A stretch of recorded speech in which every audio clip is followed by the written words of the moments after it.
title card. Voyage Through Disability, an individual life coaching and corporate consulting company, is proud to present This Week in Disability History for July 23 to July 30, 2023. We transition to a black board in a classroom. A white female with gray hair walks in and starts using a pointer to point to the board. She continues for several scenes. This is a new video series which will highlight people and places important to disability history. The channel is being launched this week in honor of the Americans with Disabilities Act and all the people who peacefully protested for it.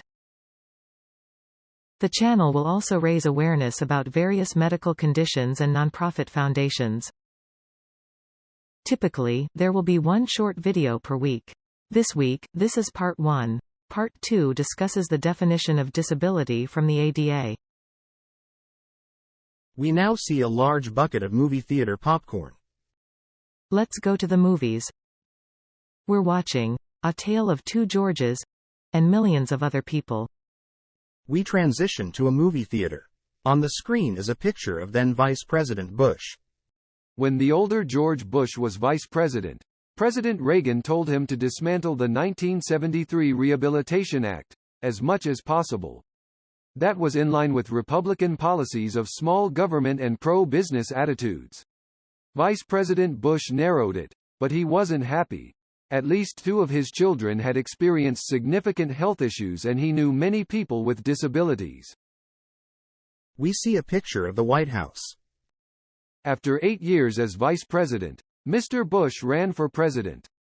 One of his campaign promises was to improve the lives of people with disabilities. When he was elected, it was on his first legislative agenda. President Bush asked his friend, Justin Dart, and his wife, Yoshiko, to take on the Herculean task of using grassroots campaign tactics to raise awareness about the need for the ADA. A picture of them smiling is shown. There were many peaceful protests across the country. One of the famous marches had a section that would be nicknamed the Capitol Crawl. Activists had decided to highlight the inaccessibility of the Capitol building for people with mobility disabilities.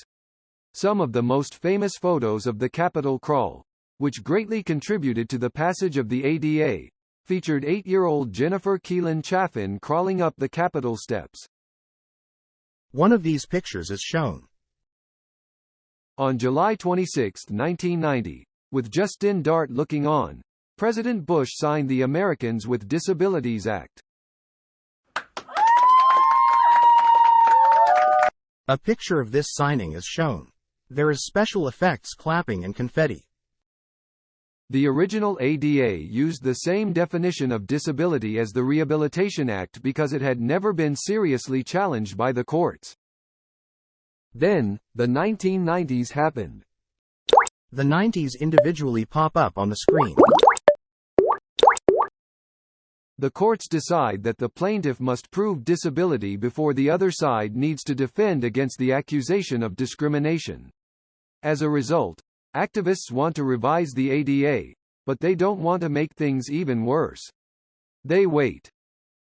The screen shows a picture of the White House. Fast forward to the election in 2000. It's George W. Bush versus Al Gore. Due to the vote count, the Supreme Court decides for George W. Bush. He takes office in January 2001 and is president at the time of 9/11. He wins a second term. On September 25, 2008, with his father looking on, he signs the ADA Amendments Act.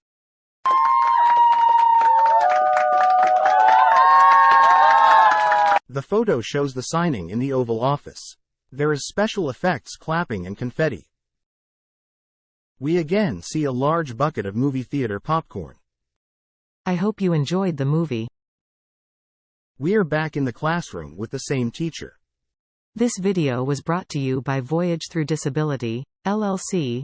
It is a life coaching company focused on helping people with all types of illnesses, disabilities, and pain conditions to discover their goals and to create plans to reach them.